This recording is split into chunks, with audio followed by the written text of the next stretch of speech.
For when I look at the moon, I do not see a hostile, empty world. I see a radiant body where man has taken his first steps into a frontier that will never end. The Interplanetary Podcast. The exploration of space for the benefit of all mankind. Your hosts here in London, Matthew Russell and Jamie Franklin. Oh yeah, baby, Scott. David R. Scott, 1971. I think that sounded more like Scott of the Antarctic, Jamie, as an impression. Do you reckon? Yeah. Yeah. I think David you might be right. David Scott will probably have more of the tang of the American accent in there, but never mind. I love that word, tang. So, Matt, the Apollo program, Apollo 15, pretty special time, right? Well, imagine how cool it is to drive an electric vehicle on the surface of the moon. They drove a car on the moon, 1971, on this very day, the 31st of July. That would have been fun. 1971. I mean, I think driving on the Earth is fun, let alone the moon. It is outrageous. So, Matt, Apollo 15, as you will remember, David R. Scott, James B. Irwin, and of course, Al M. Worden, who was the loneliest man at the time. In the whole world ever. He was. Yeah, bless him, passed away this year. R.I.P. R.I.P. Jamie, we have got an excellent guest today, haven't we? Oh, we have a fantastic guest. I'm very excited about this. Well, it's a rare one where you've been able to get off work and join in the interview. Well, I couldn't miss this one. Yeah, Kate Underhill from the European Space Agency. She's part of the FLPP, Propulsion Engineering Division. So, if you want to find out what FLPP is, you'll have to just listen to the interview. You'll just have to listen. I'll tell you what, hell of a cliffhanger that. Yeah, man. I know. I mean, you know, it's pushed them to the edge. It's not rocket science. No. Not. Do you remember that was going to be our jingle for a while? That was going to be our jingle. The Interplanetary Podcast. It's not rocket science. Not. I think it's good. But I think it's good, but maybe we made the right decision to drop it. I think it would have annoyed way more people than your da-da-doos. Yeah, I think the Interplanetary Podcast, putting the ace back into space, is definitely better. It's strong. It's strong, isn't it? It's definitely strong. Yeah. I'm glad we got Brian Blessed to do it, of course. I was going to say, I can't imagine Brian Blessed doing the other one. So there we go. So that's something to look forward to. Kate Underhill coming up. Stay tuned. So today, Jamie, as we're talking, the podcast comes out tomorrow, which will be today for the listeners, and today will be yesterday. So yesterday, or today for us, Jamie, we should see one of the most exciting launches for a long time, which, of course, is the Atlas V from Cape Canaveral. Launchpad 41. Atlas 5. Oh my God! With Mars 2020, with an aircraft and a rover going to Mars. That is so achingly exciting, Matt. If today is yesterday, then have you got any advice for your former self? Yeah, the launch happened. What a launch, eh? Talking of a launch, Jamie, our very, very favourite space tug, the Breeze M, is going to be in action this weekend. Also today. Incredible. Yes, for the Proton M. And of course, we get to see an Ariane 5, hopefully. This, as well, again, this is weekend. Exciting stuff. Ariane. And then 57 more Starlinks, which is big time. this weekend as well. And an odd one, Astra and their Rocket 3, that actually might be flying this weekend or early next week. So that should be exciting. So look out for that. The Astra Rocket 3 launch, small satellite Look out for it. So anyway, Jamie, I'll tell you what we haven't had for a while. It is Space News Week. We're supposed to have one every month, but here we go, Jamie. Yeah. Space News Week. Space News Let's do a dive. Week. Here we go. Here it is. The jingle. That is the jingle. There you go. So, yes, it's a giant leap for UK spaceflight I see what you did there. because they've opened up the public consultation for the Space Industry Act 2018, which should pave the way for UK's first ever space launch.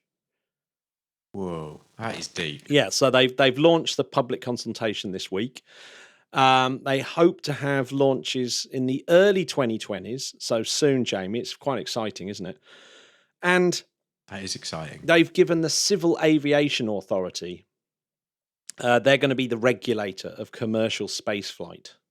So this is all about getting the rules in place. So this is what your mate Grant Shapps said.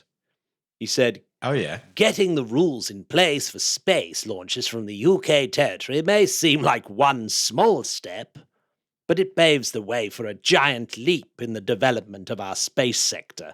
There's a lot of Neil Armstrong-esque paraphrasing, isn't there? There is quite a bit. Yeah, I see what they were trying to do. It's not quite going Yeah. to the moon. It's just launching No. satellites. But hey, come on. This is still one step at a time. This is still you know? exciting stuff. The Transport Minister, Exactly. Rachel McLean, said, the steps taken today would join up leading technology companies to rural areas across Great Britain, levelling up local economies and making them a leader in small payload space launches. Sorry about that, Rachel. I'm sure you don't sound like the Queen. And what did the geniusly named Richard Moriarty say? He's the chief executive of the Civil Aviation Authority. What did he say? He said, we have a long and proud history of satellite technology and space research, and the CAA wants to support the industry to build on these foundations. It's cool, isn't it? The UK, Pretty cool. the UK, Pretty cool. So until now, everything's been governed by the Outer Space Act of 1986 to help UK businesses procure the launch of satellites abroad, and they needed to hold a license, and it's a sort of globally respected licensing regime. So that has been sort of superseded, although it hasn't quite, by the Space Industries Act 2018, which laid out this kind of plan to make the UK super important in the global space world, and including trying to get our own launch capability. So, Matt, do you know if there was anything in the Outer Space Act 1986 that stopped satellites from letting off weapons in space? well, that's covered. Just curious. Well, no, that's covered by another treaty, I believe. Okay. So yes, I think there's there is the Missile Technology Control Regime, or the MTCR, Yeah. although that's not legal one. It's not a legally binding treaty, but I think the No. government have a legislation in place that covers that anyway. Made me a little bit worried when I read about that. No, well, if you've been reading, there was a great Scott Manley video about this latest Russian satellite technology that's been tracking these American spy satellites, the ones that the Hubble telescope is based on, the ones that point to the ground. There's been Russian satellites that have mini satellites that break off and track these larger satellites, and the Americans have been trying to maneuver out the way, and this satellite's been tracking it and presumably just sort of looking at it. But it worryingly set off yet another mini satellite from that one, which they reckon is some form of projectile that could be used. Basically, you have a satellite hanging around another satellite, and the moment you get into any kind of conflict, you just basically destroy that satellite. So the Russians are kind of sticking up loads of satellites that are then going to take out American assets. So the Russians and the Chinese have kind of started to militarize space. So you can see what Space Force is all about and why Space Force exists. In fact, weirdly, have you ever heard of Artemis? I have. So Artemis is obviously the American moon, the American moon mission, or a former ESA satellite as well. But it's also a UK military satellite called Artemis. It is. And that's part of some Operation Olympic Defender. That's another good one. So so Artemis, so Space Force. I hadn't heard about Artemis for a couple of years, and I'd assumed that they'd dropped the name because of this kind of mix-up with the moon name. Obviously, Artemis being a NASA you would have mission. thought so. But no, the US Space Force have actually been talking about the UK Artemis and Operation Olympic Defender, because they're sort of working closer and closer with the UK in terms of trying to protect space from the naughty Norman Russians and Chinese. Basically, Jamie, it's for anyone who thinks that conflict and military struggle will remain on Earth.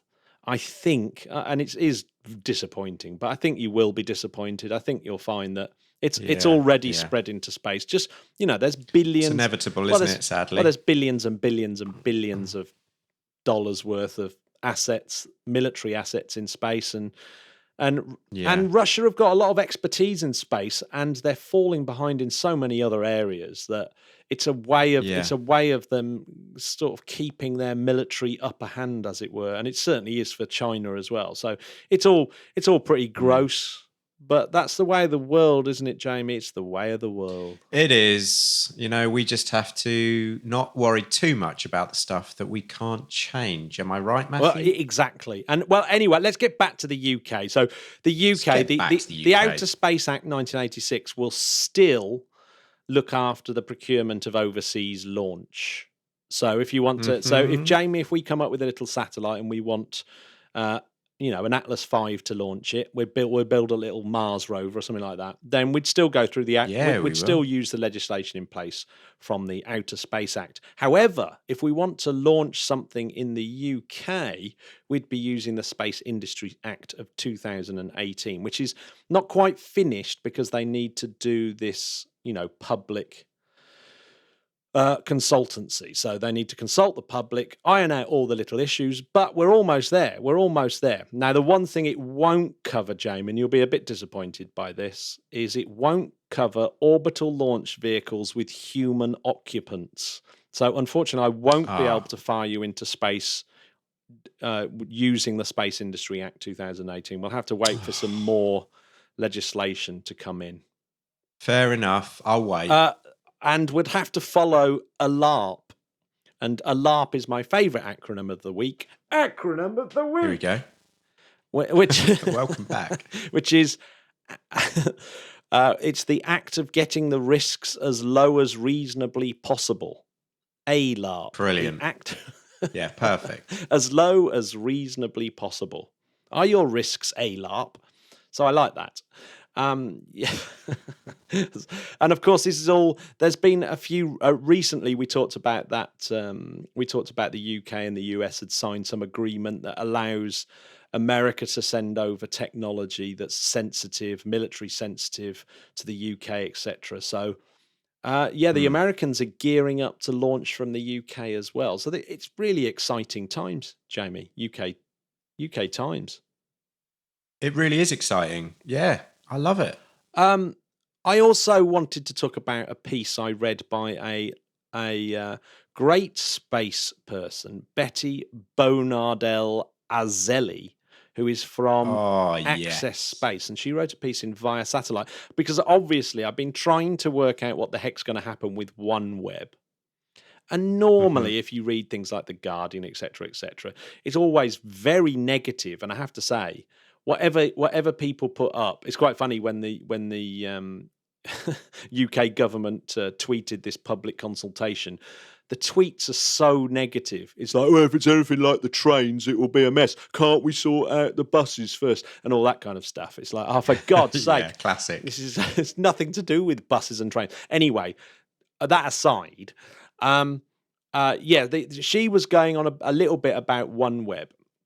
And she was sort of saying that that the UK regulators, i.e. Ofcom and the UK Space Agency, had been involved with OneWeb for a long time, and therefore they're super well informed on the system, the assets, and its potential. And she'd led a study for the European Space Agency on the potential applications and services offered by these large satellite constellations. And OneWeb was the kind of reference model. And she was basically saying that the case study found that they offered enormous value, especially for government use. So the government use actually make them affordable and easy to maintain. So there is method to the madness of government buying OneWeb. And they're also saying that this dual usage of adding positioning, navigation, and timing (PNT) is an opportunity that needs to be studied more in depth, because obviously it offers an enormous cost benefit if it happens to work. She's also saying that OneWeb brought in a massive amount of intellectual property and innovation to the UK. So, and that means that the UK can lead in non-geostationary broadband capacity around the globe, which can only be a good thing. Can only be a good thing. And she also pointed out that European investors have always tended to be really conservative and always try for the sort of short-term return of investment, right? That's a very European outlook. And the United States is quite opposite. They love these risky, high-risk, high-stake projects. And of course, the history shows that those are the ones that give you these immense returns. So they're sort of saying that maybe this is a good idea. The UK has kind of invested in a high-risk strategy, which is more like the US strategy that's more likely to actually give us some long-term return on investment. So I thought that was slightly good news on the OneWeb story. I'd love to hear the other side of the coin on that one, but I'm remaining optimistic, like I say.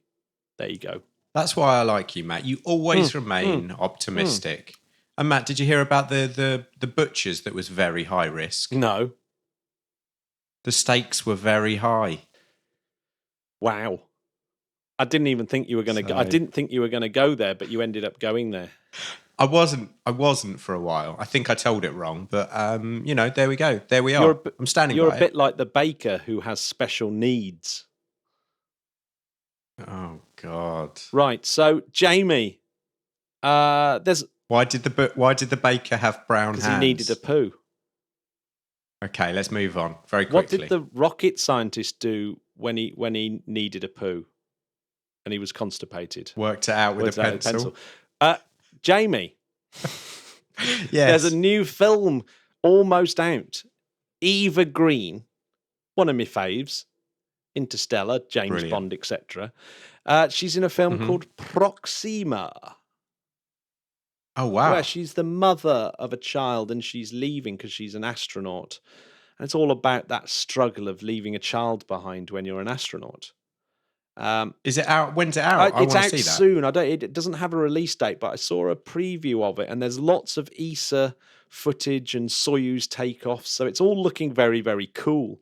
She's like wearing, ESA merch. So actually, it's looking like it's very good, and it gets some good reviews. But it ties in with another story here. So Thomas Pesquet, great French astronaut, equivalent to Tim Peake, part of the same gang, Tim's mate, Thomas.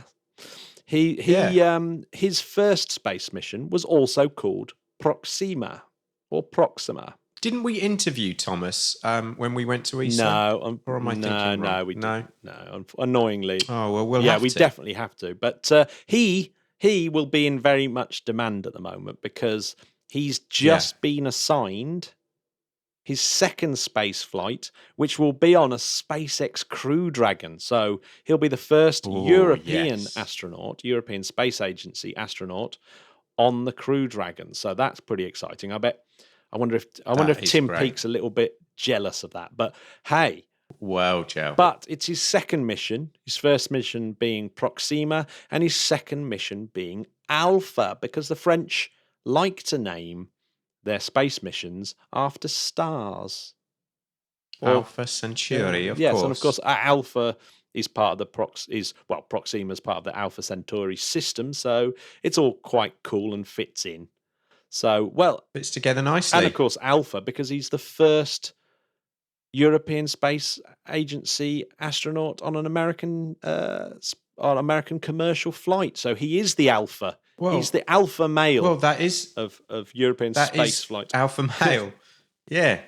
It's like you're the alpha male of the podcast, aren't Very you? much so. Well, like the silverback. I'm like the silverback gorilla of this of the podcast. Sort of weeing on stuff to sort of claim it. That's what you do, isn't it? No, absolutely. Matt, talking of good news, would you like to hear about Latvia? Go on. Well, yeah, what's happening with Latvia?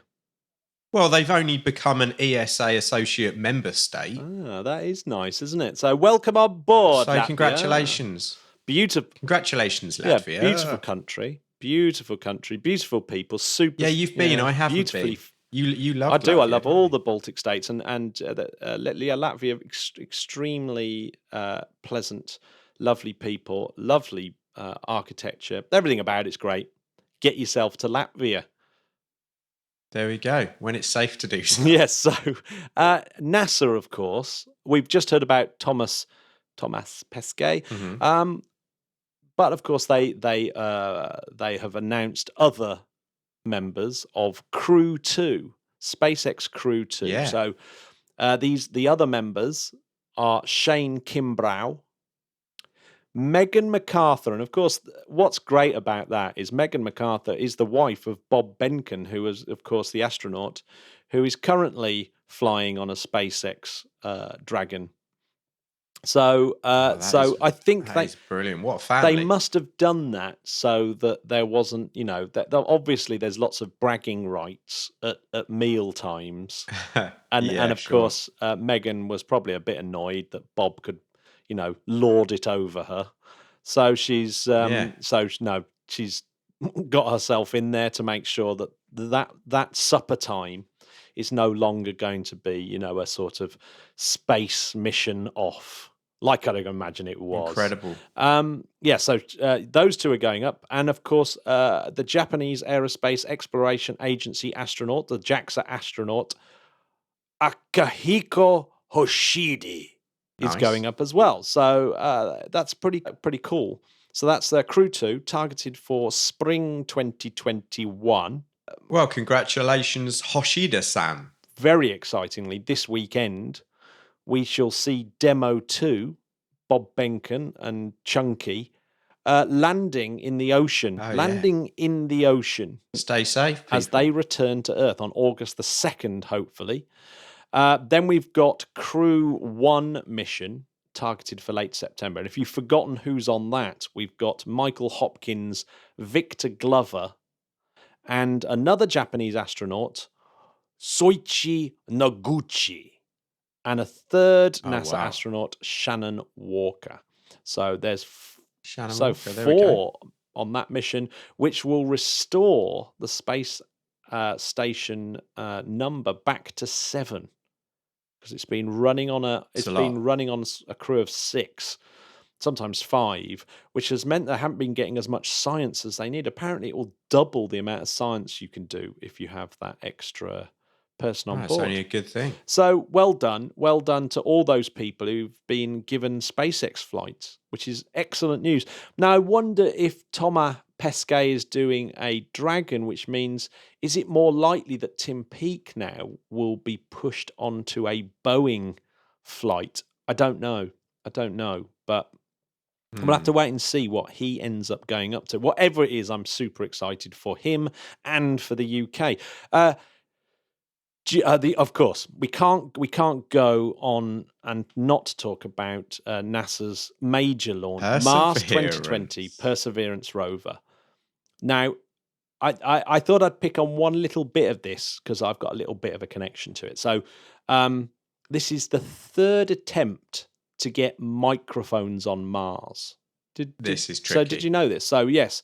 So when Perseverance arrives on Mars, it will have 2 microphones. So it will be able to touch, taste, and finally, for the first time, be able to hear sounds on Mars. Now, that's, even though I've just said it, I know that's not quite true. So by microphone, we mean a microphone that changes acoustic energy that's airborne into electrical energy. But of course, there's already transducers on Mars that are able to convert acoustic energy, and acoustic energy can be vibrations through rock. And of course, InSight has an acoustic transducer on it, and we were able to use that to hear the sounds of Mars already. However, we don't have an actual sort of airborne acoustic noise microphone, like a stand, what your man in the street would call a microphone on Mars. Well, that is an exciting development. So it's a super exciting development. So they've tried to get microphones to Mars before, so hopefully they're not a jinx. So one was on the Mars polar lander, which crashed into the planet with almighty litho braking disaster. And the Phoenix lander had a microphone on it, but it was switched off because of a technical fault. So it never got switched on. But Perseverance will have two microphones. It will have an entry, descent, and landing microphone. So a microphone will be switched on, and we should be able to hear the whole thing, the entry and the descent and the landing through a microphone, which is really cool. And that is so cool. And on the end of the 15mm boom head of the rover's long mast, there's another microphone which will pick up the supercam as it fires fires lasers into rocks. The idea is, come on. This is genius. Fires a laser into the rock that releases hot plasma, and the vibration and heat off that hot plasma actually causes a shock wave, a popping sound. Like a bit like when you use a taser, you can hear that kind of noise. Yeah. Now that should be able, from the acoustic properties of that, you'll be able to use that as a fingerprint for chemical analysis. So using the microphone, they'll be able to do some form of chemical analysis and tell how hard the rock is and stuff like that, which is super cool. That is super cool. God damn. So not only because it run for a few microseconds to do that, it can also run for up to 3.5 minutes to listen to the rover itself as it scratches around and moves around. So perhaps it can even be used as a diagnostic tool to work out when things are going wrong. Yeah. But there'll also be some really cool things like when it drops the sample tubes down on the floor. Like when you go out in the morning to put your milk bottles out, we might get that kind of sound as Perseverance sticks down its sample return tubes. And the wind whistling over the mast of the rover. It's so romantic. Yeah, and the low-pitched howls of dust devils as they pass by. But I tell you what's very cool about this. That's going to be my ringtone. Is that they're using Danish Pro Audio DPA microphones, the DPA 4006 to be precise. And I've used the DPA 4006. It is an incredible. It's an incredible microphone. So yeah, DPA used to help me out with quite a lot of microphones. They gave me a microphone for Leanne Rimes when I did a showcase with her. That was good. She uses DPA. So Clang. yeah, so Leanne Rimes, just like the Perseverance rover, uses DPA microphones. But even better than that, Jamie, is that these DPA microphones are actually built, the actual capsule themselves are built by Brüel and Kjær. Okay. They're both Danish companies. So Brüel and Kjær, Kjær actually was was part of the faculty at Salford University when I was there. And they build scientific instruments. So I used to use the same Brüel and Kjær capsules for measuring noise at the side of motorways and stuff like that. So they're amazing, amazing microphones, like just absolutely geniusly flat response and stuff like that. But Brüel and Kjær got sort of broken up into these different companies.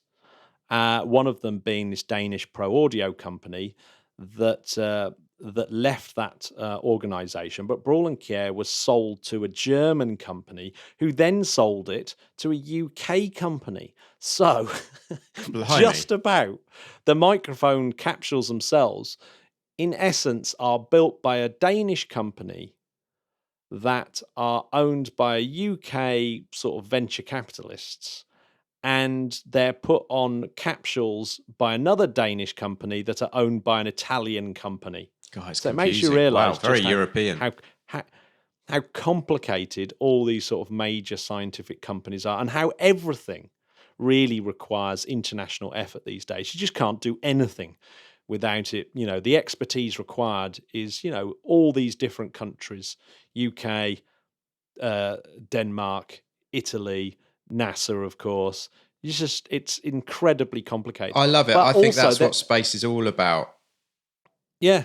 But also, the rovers actually got inside just a normal audio interface by DPA. Well, I say normal, it's quite an expensive one, but just, you know, a regular one that you can buy from the shops, audio interface, and it's sort of built into the rover, hidden in the rover, because it's quite a small audio interface, and it attaches to the rover computer mundanely using a USB cable. It's pretty crazy, isn't it? I love that. So, yeah, it's amazing, isn't it? So yeah, I thought that was really cool. So well done to my friends over at DPA. That is Shout super out DPA. cool. Well done. Yeah, absolutely. Of course, I'm using an EV mic. Yeah. And you're using a Rode. So, you know, lots of other makes of mics are available. They are. You know, I don't want people think that we're, you know, being sponsored to say this. We're not a sponsored show. If you ever want to record violins, DPA microphones, absolutely extraordinary good. So, some more international news. Okay. JAXA. So Japan's Hayabusa 2 spacecraft is making its way back home, Jamie, of course. So July the 14th is when the JAXA announced that they would be landing in the Australian outback in the Woomera range on December the 6th, 2020. And Carl Rodriguez said, Woomera is a very remote area. It makes it ideal for safe management and landing of the particular craft and capsule, eh? Good. Thanks. I was going to leave it up to you, but I thought, you got that. Felt, you nailed it. I felt like I could channel an Australian in the moment. Definitely. So the last time, Japan have done this before, of course, with Hayabusa. So Hayabusa brought back a millionth of a gram of dust from the asteroid Itokawa in 2010. But due to a whole bunch of mishaps, that's how they ended up with only a millionth of a gram. They hope this time to bring back up to a gram of material. So that would be super cool, wouldn't it? That would be very cool. A lot more. So, yeah, well, it's a lot more, but they don't. So they fired a projectile into the asteroid, but they don't know when they went and scooped up the dust how much dust they actually collected, and they won't know until they get back. So it's going to be stressful times. Not only that, Hayabusa 2 has to drop this capsule off into Earth. Then it's got to make a fiery re-entry. Then it's got to parachute down into the Australian outback and be recovered safely. So there's lots of things to go wrong. But if you want to hear about value for money, Hayabusa 2 is then going to fly off and visit possibly 2 more asteroids. That is value for money. That is cool, isn't it? And OSIRIS-REx, of course, will be returning material from Bennu, the asteroid Bennu, in 2023. Bennu, yeah. And they've got a little swap going on. So NASA and JAXA have agreed to sort of swap a little bit of dust with one another. Like at school when you swapped crisps. It is. It's like swapping little cards. We used to say 1 for 1. And if anyone took 1 2, for 1. oh, I'll tell you what. Oh my God. Well, they're just scum. They're scum, Jamie. Yeah. One last bit of international news, and that is the Indian Space Research Organisation, ISRO, I thought it was worth noting. Can you believe? Remember, it's over a year ago now that Chandrayaan-2 took off on a GSLV Mark III. That's right. And took the Vikram lander to the moon, where unfortunately the Vikram lander failed and again did a bit of cool litho braking into the surface of the moon. It did. Gutted. However, the Chandrayaan-2 itself, the orbiting satellite, is working perfectly. All 8 instruments are working well, and they're going to be releasing the data from that in October for world global use, science use. So that's that's great really news. cool. That's a massive success story for Well done, despite it. Well, in some ways, that the lander overshadowed the success of the actual mission in some ways. Yeah. So yeah, Chandrayaan-2 was a very, very, very, very cool mission indeed. So well Excellent done, stuff. and Well done. really look forward to seeing what joy that science brings. So shall we listen to our interview with Kate? I really think we should. Let's do it. Hey, Coot! Hey! The Interplanetary podcast, putting the ace back into space. So we're joined on the podcast by Kate Underhill, who is an FLPP propulsion engineer at the European Space Agency, a bona fide rocket scientist. Welcome to the show, Kate. Hello, thank you very much. Welcome, Kate. Thanks so much for doing this. We know how busy you are, and we've got some questions for you. Our listeners are very excited. So, Matt, where should we start? Well, let's start with what on earth FLPP stands for. It's a good question, yeah. Future Launch Preparatory Program.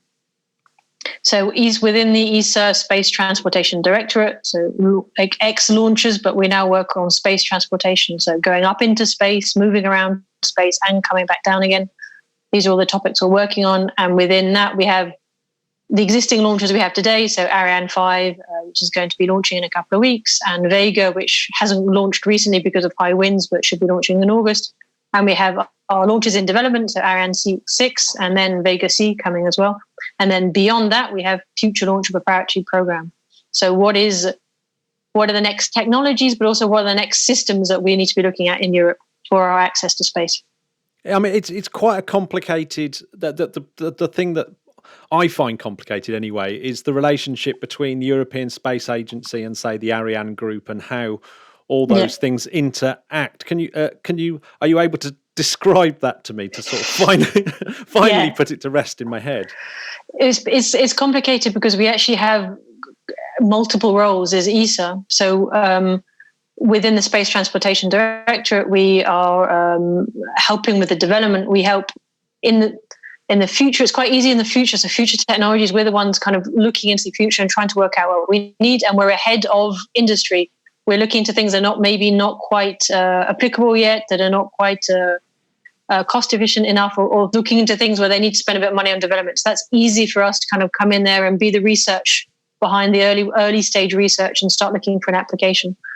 Now in development, we are helping. We bring all the money together from Europe and define what our needs are as a customer. So the other role we have is a customer for launchers. So ESA in general is a customer for European launchers. We have to launch all of our satellites. So at Space Transportation, we bring together all the customer requirements, and then we give them to Ariane Group, who is the and Avio in Italy, who are the system people for the launchers, and then they define the launcher, and then we also are responsible with the launch base, with the French Space Agency, working from the launch base on the ground system. So we have multiple roles. Ariane Group is there, and Avio are there to design, make, and launch the launchers. And we have all the roles in defining the future needs, defining customer needs, and also preparing, giving the base, the ground system availability.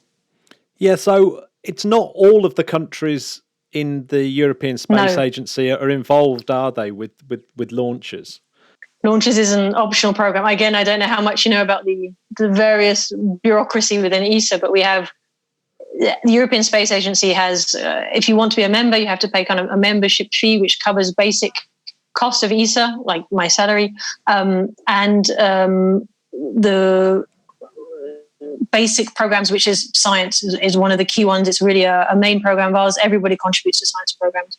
Space transportation launches is an optional program, so member states can opt in and add in money or not.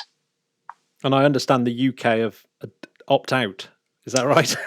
Up until now, so they've opted out the main programs, but some of the interesting things we're doing in the last few years has been these commercial. We have institutional needs, so we know what our satellites need to launch. But we're now seeing that there is a kind of potential commercial market out there.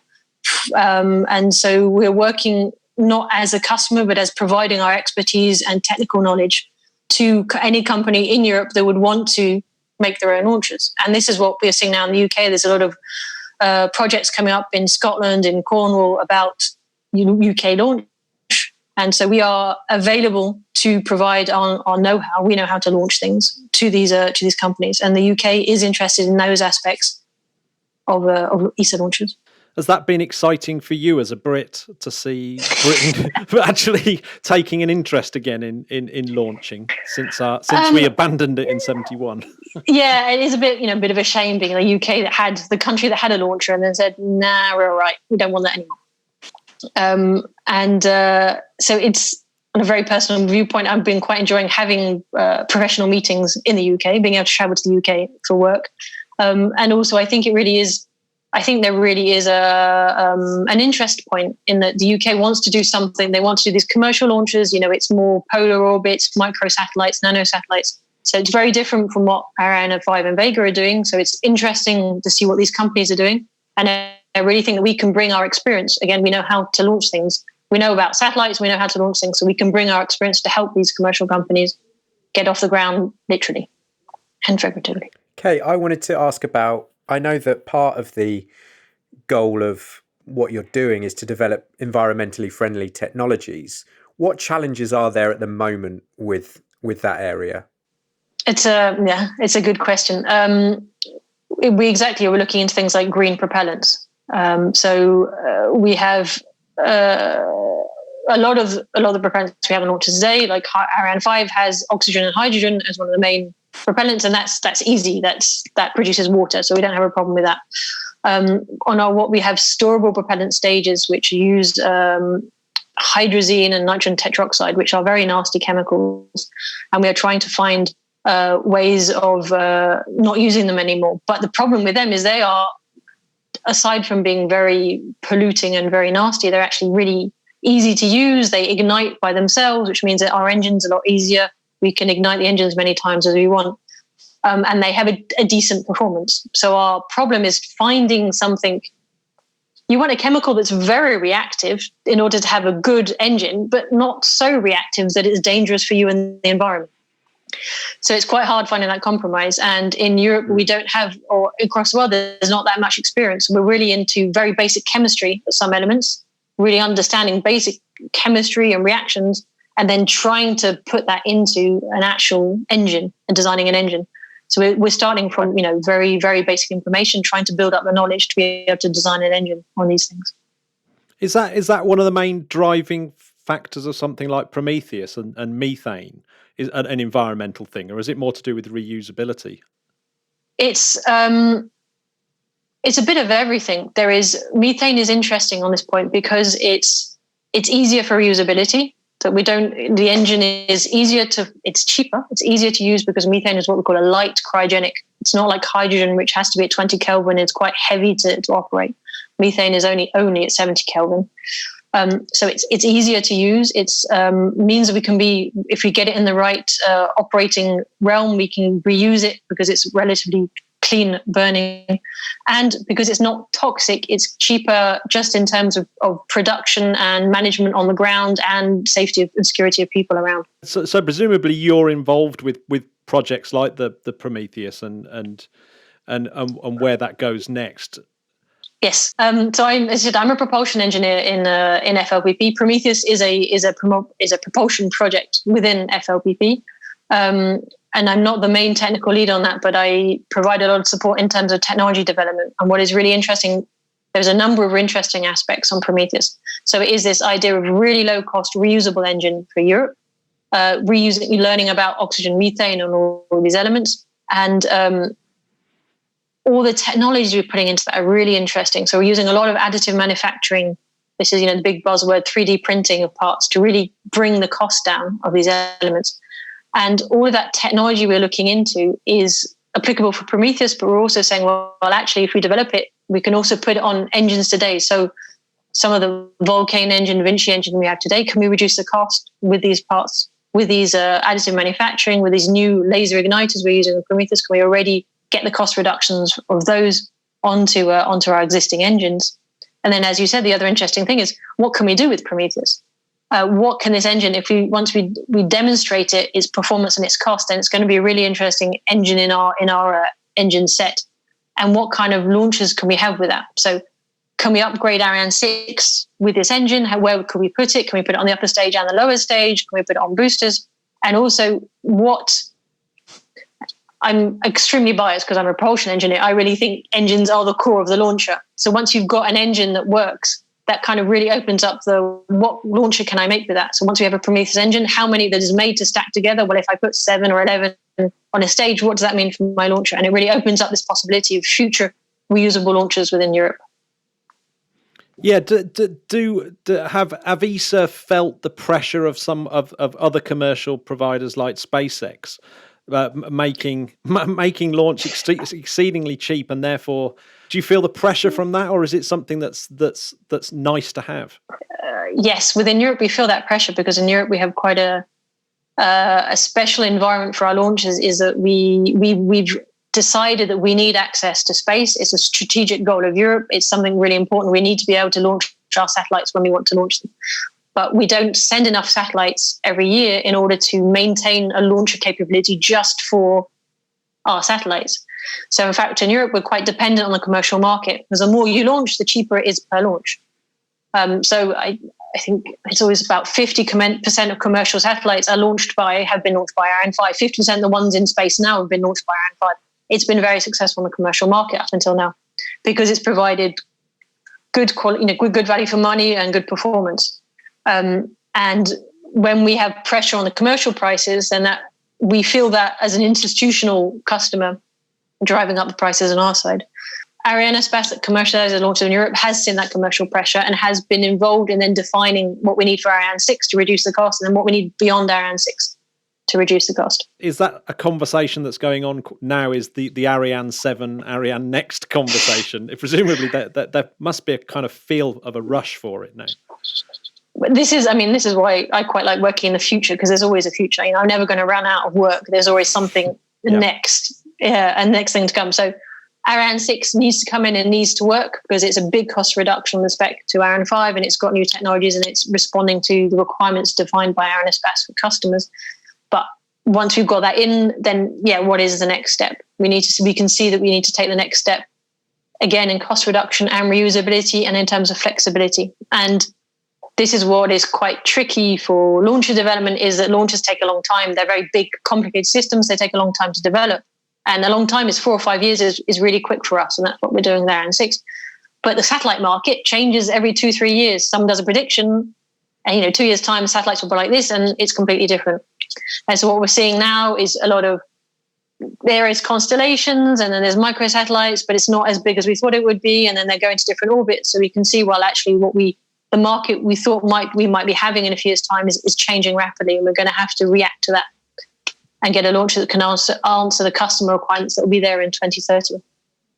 Interesting. Okay, I want to talk about when you were growing up. What was the first thing that you can remember that really hooked you into what you do now? Whether that's space or rockets. What can you remember? I have an incredibly cheesy story about this, but it's actually true as well. I'm interested. Yeah, it was when I think it was 10 or 11, I went to for a sleepover at a friend's house. And we were living in Sheffield at the time. I don't sound like I lived in Sheffield, but I did live in Sheffield for 7 years. Sure. And we went and my friend, we were sleeping over in her living room, and she had the French windows. and the living room, so you could kind of see out into the garden. And it was a night, got into my sleeping bag and rolled over onto my back, and I looked up through the window, and it was the most beautiful, beautiful, clear night, Sheffield winter, very frosty, clear, no clouds. And you just had the most amazing view of the sky, of stars, of galaxies. I could see all these stars up there. And I just thought, yeah, that's what I want to do. That's where I want to go. I want to go into space. That's what I want to do with my life. Wow, that was it. That was the moment. There we go. Yeah, and then I've been incredibly lucky with my parents. I went home the next day, 11-year-old, and told my parents I wanted to be an astronaut. And they were like, okay, so let's see what we need to do about that. That leads me nicely onto the next question, which is, there's a lot of young people that listen to our podcast who ask how they can get into these industries, and do they always need to, if they want to get into the space world, not necessarily rockets, do they always need to have the best grades in certain subjects? But that's not always the case, right? No, and this is something I think we need to work better at as an industry, is to demonstrate that the variety of jobs that are available, and also what an engineering job is. I was laughing with my mum, and she's retired now and incredibly busy and doing lots of different courses, and she's decided to take up an algebra class. And so the other day she had got out and was doing her algebra lesson, and I was laughing because she's going to do more maths in the day than I am as a rocket scientist, because I'm doing lots of reading, reporting, doing meetings, and so there is so much you can do. I'm a rocket scientist, but I'm not terribly math heavy in my job. But it's very interpersonal interaction, and also creative, because we're defining the future. So we have to think about things that don't exist yet. But we have so many people working at ESA on finance, legal elements, but also communications. I'll do a bit of publicity. I did a video recently called Meet the Experts for kids about rockets. And I really like the way they put it together. It was a really, really nice video and really good images. So we need people to be able to do all sorts of things, visual arts. We're trying to get people involved. We've got Kerbal Space Program now with ESA launchers in it. So there is a huge variety of jobs you can do within space and engineering that are not, even within the technical environment, there are a huge number of different jobs. But beyond that, we need all sorts of people. That's amazing advice. Would you recommend any websites that any kids can go to get more information on that? Yeah, so I'd check out ESA Education. They've been doing quite a lot recently, especially with the various lockdowns across different countries, really trying to provide information, games and things for kids to keep them occupied and interested in science. Fantastic. That's great advice. Does a day at the European Space Agency feel like you're playing Kerbal Space Program?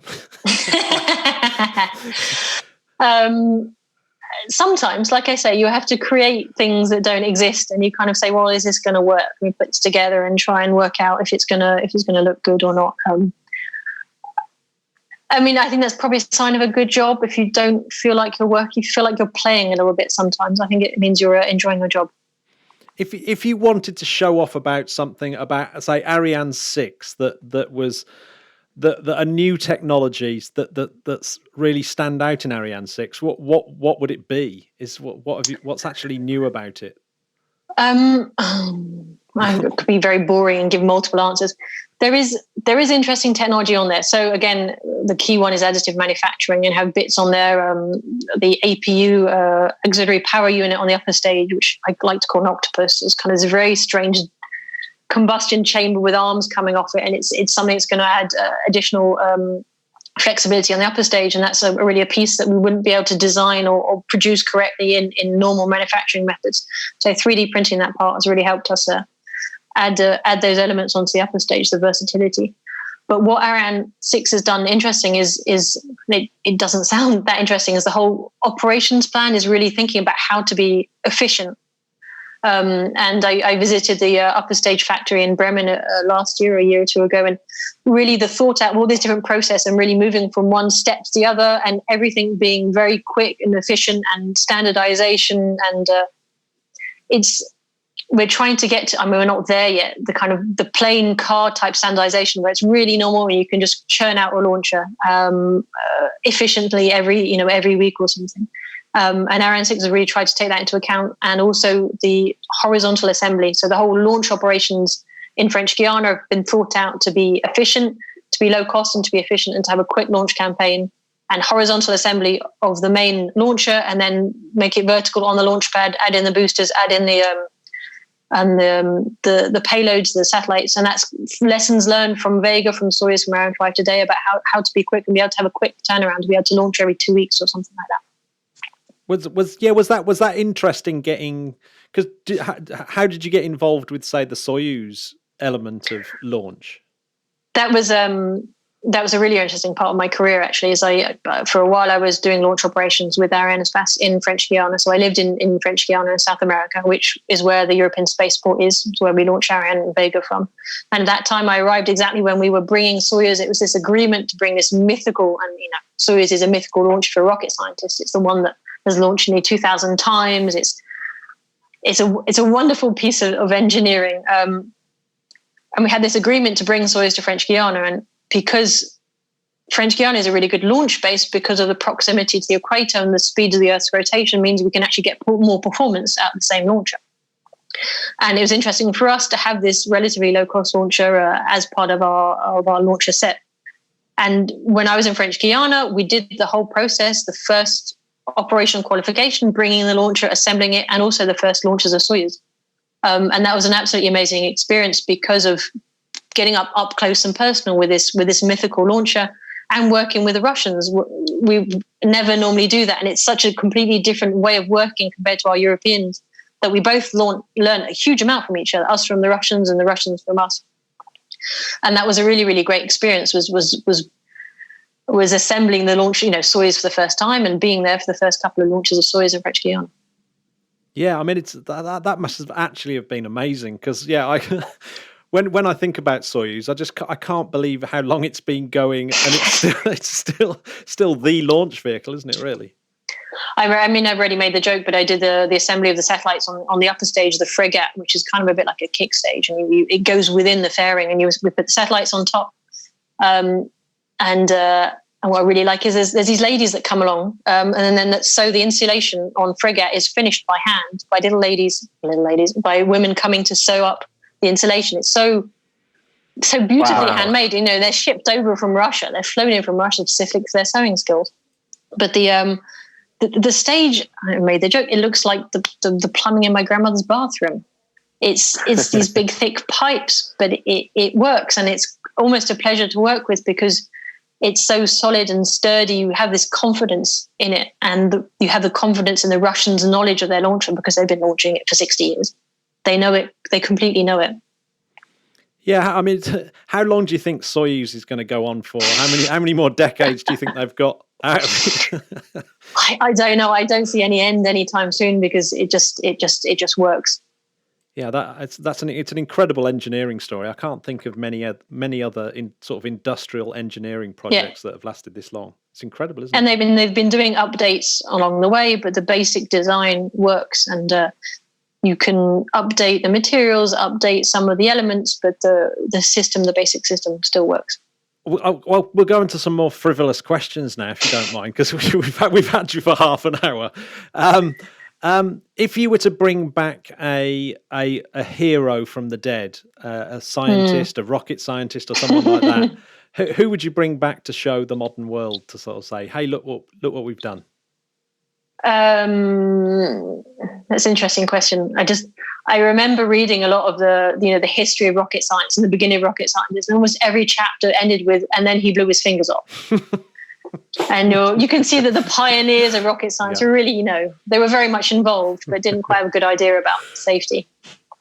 I think it would be interesting to bring back Tchalkovsky out of the Tchalkovsky rocket equation, because he wrote this equation, I can't remember, a long, long time ago, a few hundred years ago. And I don't think he imagined at all. Even then, it wasn't even considered possible that you could get into space. That was just really a kind of a mathematical thought from his side, answering a mathematical question. And now to show him, we've got humans living in space on the ISS permanently. We've gone to the moon. We've got satellites kind of leaving the solar system. I think you would be quite shocked. Yeah, he's an incredible character. Do you not get annoyed by the rocket equation though? Because it seems to me that it's the most irritating equation ever when it comes to getting stuff into space. It's it's a good example of how you can almost can't win each time you try and add in more propellant to be able to get that speed you need, and then it just I can't even get off the ground. But it is rocket science. I say the basics are quite easy to understand. The equation is not that difficult, but trying to get it to work is the really hard bit. So here might be an even harder question, Kate. We've got a very important space songs playlist on Spotify, and we wondered if there's a space-themed song that you'd like to add if we haven't got it already. I'm assuming you've got it already, but there's obviously David Bowie and the Spaceman. Of course. Of course. But my son is called Tom, and I think it's partly linked to that. It was my husband's decision, but. That's excellent. Has he got any space mobiles yet? Oh, his room is full of space stuff. And the poor guy is just, he's going to be sick of rockets. He's got no chance. He's got no chance, yeah. Excellent. Do you think he might follow in his mum's footsteps, become a rocket scientist, or do you think you put him off? Obviously, we'll be happy as long as he's happy. We'll be happy with whatever he wants to do. But I think he's going to get bored of rockets by the time he's 10, yeah. Yeah, it depends if you get him hooked on Kerbal Space Program or not. That's my husband's job. I'm going to play lots of games with him. Yeah, my son looked like he was going to do it, and then I managed to get them off not thinking about music, but they've all rebelled and they've both become musicians now. It's very irritating. You've got to be very careful what you tell your children to do or not do, because they will then do the opposite. There's nothing you can do about it. This is the thing. So, Kate, we've obviously got... it's a challenging time for everyone at the moment with the lockdown situation. What's your next 6 months looking like? It's still a little bit unclear, I think, for me, like it is for everybody else. Within ESA, we are very careful because also we're a very large organisation. We're a very large international organisation. We have my colleagues are from all over Europe. So we have to be careful about the way we work so as we're not kind of part of this propagation of the virus.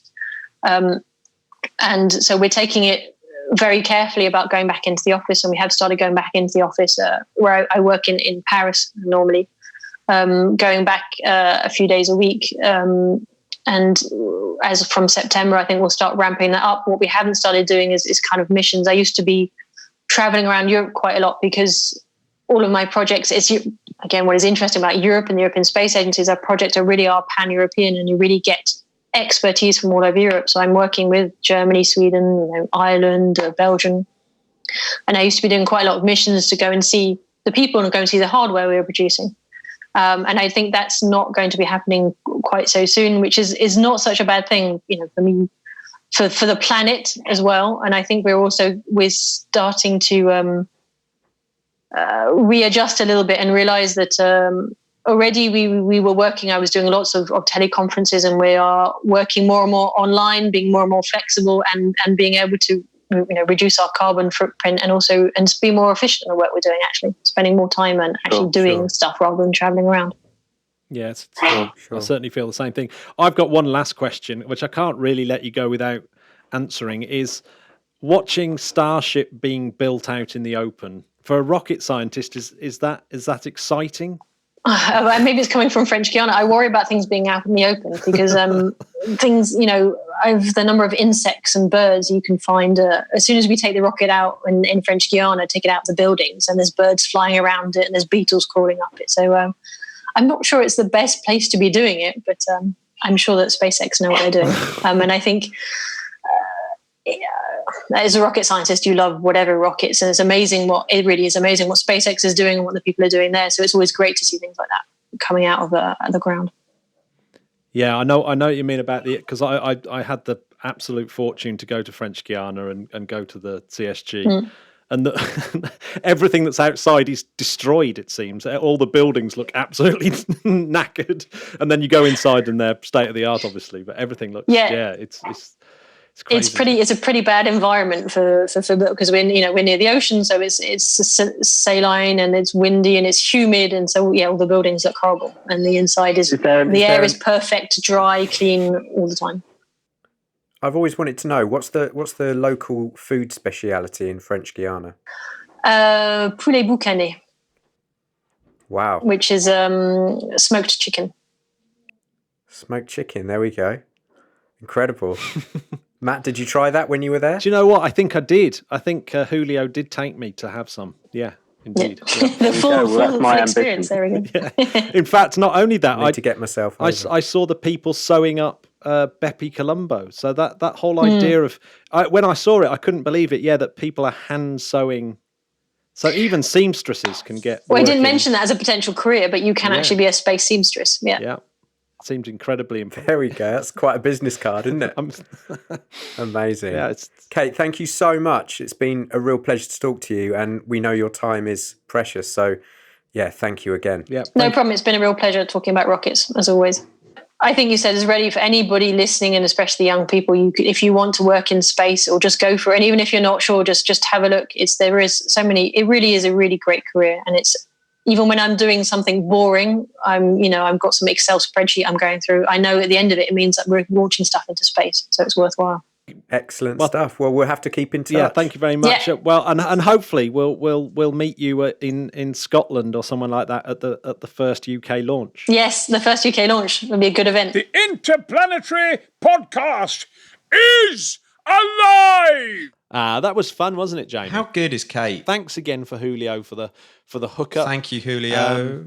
Great to have like proper European space agency workers sharing their cool work with us. Sharing their work and also giving excellent tips for any of our listeners who are looking. I sometimes say young listeners, but we found out, Matt, that doesn't matter. Oh, there's lots of listeners. Yeah, if you're an old listener, then it's never too late. It's never too late. It's never too late. Jamie. Yeah. If people have found interviews like Kate's inspiring, what could they possibly do? Well, rumour has it that there's a website banging around the dark corners of the internet, and it's this: www.interplanetary.org.uk. And that's where you'll find everything you need. Matt, if someone wants to support us, if they've enjoyed this, what can they do? Well, they can follow the links on that website or just go straight to patreon.com/interplanetary, where they can see how they can support us. And we've had quite a few new patrons over the last. Oh wow! Welcome. So that's really good. Yeah, welcome. So thank you very much. And we really can't do this without your help. Yeah. And we are going to look to do some form of road trip. We've got our 200th episode coming up. Oh my God. Spodcats, if you've got any ideas of what we should do for the 200th episode, let us know. If you would like to take part in maybe a YouTube chat with everyone in, or a Zoom, some massive Zoom conference, or something like that. Yeah, let's do that. Well, so 200th episode coming up. Well, it's exactly 4 weeks away, of course. So, let us know your feelings. We're open to suggestions, but get them in soon so we can organise something. We are absolutely open to suggestions. Jamie is especially suggestible. This is very true. We should let them go because it's going to be a very long podcast. I know it will. We're sorry again. We're rambling again.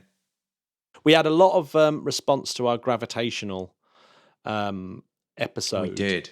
Including from Jack Van Loon himself. And he just wanted to reiterate the point that we shouldn't abandon thinking about small radius centrifuges. That we should be thinking about those. Please. So that was a good point. So I thought I'd better keep that in. But space radiation we'll do next as it was such a popular topic.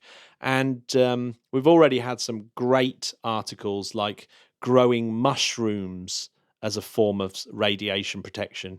It sounds silly, but oh my God, it's the most mind-blowing paper I've read for a while. So we'll do that properly next week. So next week, Space Radiation Week. So if you've got any tips, let me know. And if you're an expert out there listening to this, let me know as quickly as possible, and we'll get on the old blower and have a chat about it. I hope there's some garlic to go with those, garlic butter to go with those mushrooms.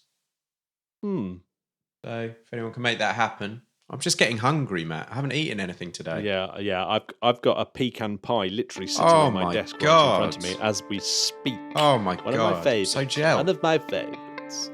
Well, I'm going to say goodbye to this podcast. I'm going to say bye-bye. I'm going to say goodbye too. Have a great weekend and take care of yourself. Bye-bye, Spotcast! See you soon, bye.